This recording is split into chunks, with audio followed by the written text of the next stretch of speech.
বাইরে পড়ছে রিমঝিম রিমঝিম বৃষ্টি, আর বৃষ্টির দিনে এই আইটেমটা হবে না তা কখনো হয়?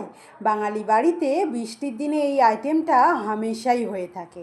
আমি নিয়েছি 500 গ্রাম গোবিন্দভোগ চাল, আর নিয়েছি 200 গ্রাম মুসুর ডাল। এর মধ্যে মুগের ডালও দেওয়া যায়, বা অন্য অনেক রকম ডাল আছে, সেগুলোও কিন্তু দেওয়া যায়। একটা ডেচকির মধ্যে 1 লিটারের 2 লিটারের মতো জল গরম করে নিয়ে তার মধ্যে দিলাম গোটা গরম মশলা আর তেজপাতা। তার মধ্যে দিয়ে দিচ্ছি গোবিন্দভোগ চাল আর ডালটাকে ভালো করে ধুয়ে পরিষ্কার করে। চাল ডালটাকে আমি বেশ ভালো করে ফুটিয়ে সেদ্ধ করে নেব। কে কোথা থেকে দেখছেন অবশ্যই জানাবেন, তা নইলে ধন্যবাদ করব কী করে। সাদা তেলের মধ্যে আমি ফোড়ন দিয়েছি চিড়ে রাখা কাঁচা লঙ্কা, শুকনো লঙ্কা আর জিরে। দিয়ে দিচ্ছি বেশ কিছুটা কুচনো পেঁয়াজ আর কুচনো ক্যাপসিকাম। সেটাকে দিয়ে আমি বেশ ভালো করে নাড়াচাড়া করে আমি এটাকে বেশ হালকা লালচে করে ভাজা ভাজা করে নিলাম।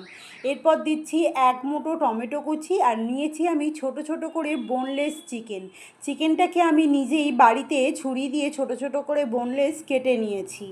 এরপর চিকেনটাকে দিয়ে আমি ভালো করে পেঁয়াজের সঙ্গে নাড়াচাড়া করে চিকেনটাকে ভাজা ভাজা একটু করে নেব।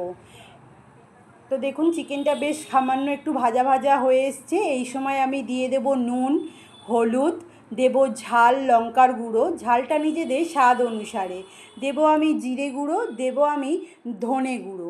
এই সমস্ত কিছু উপকরণকে দিয়ে আমি খুব ভালো করে আবার একবার নাড়াচাড়া করে নেব হাই ফ্লেমেতে 5 থেকে 7 মিনিট। 5 থেকে 7 মিনিট নাড়াচাড়া করার পর দেখবেন চিকেনটা থেকে বেশ সুন্দর একটু জল বেরিয়ে গেছে। তারপরেই আমি দিয়ে দেব আদা রসুনের পেস্ট। কেমন লাগছে এই রেসিপি জানাতে কিন্তু ভুলবেন না। ভালো লাগলে একটা লাইক আর কমেন্ট করে আমার পাশে থাকার ছোট্ট একটা অনুরোধ রইল। আদা রসুনের পেস্টটাকে দিয়ে আমি খুব ভালো করে চিকেনটাকে কষিয়ে নেব। আমি ততক্ষণ চিকেনটাকে কষাবো যতক্ষণ না এটা থেকে ভালো মতো একটা তেল ছেড়ে যাচ্ছে।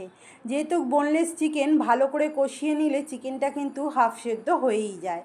তো চিকেন আমাদের কষানো হয়ে গেছে, আর এদিকে যে চাল আর ডালটা সেদ্ধ করতে বসিয়েছিলাম সেটাও সেদ্ধ হয়ে গেছে। এরপর আমি চিকেনের ওই গ্রেভিটা দিয়ে দেব এর মধ্যে, চিকেন কষাটা দিয়ে কড়াটা ধুয়ে আমি দিয়ে দিচ্ছি পরিমাণ মতো জল। এখানে আমার একটু কম লাগছিল, তাই আমি আরও একটু জল এখানে ব্যবহার করেছি। জল দিয়ে খুব ভালো করে নাড়াচাড়া করে চিকেনের সঙ্গে এই খিচুড়িটাকে বেশ ভালো করে মিশিয়ে নিতে হবে। বেশ ভালো করে মিশিয়ে নেওয়ার পর আমি এটাকে এয়ারটাইট ঢাকনা দিয়ে 5 থেকে 7 মিনিট খুব ভালো করে ফুটিয়ে নেব, যাতে চাল ডাল এবং চিকেনের মশলাটা একদম একাকার হয়ে যায়। বেশ ভালো করে 5 থেকে 7 মিনিট ফুটিয়ে নিলাম। দেখুন ফোটানোর পর বেশ নাড়াচাড়া আবারও একবার করে দিতে হবে। ওপর থেকে দিয়ে দেব গরম মশলা গুঁড়ো দিয়ে গ্যাসের ফ্লেম অফ করে এটাকে ঢাকনা দিয়ে 5 থেকে 7 মিনিট রেখে দিতে হবে।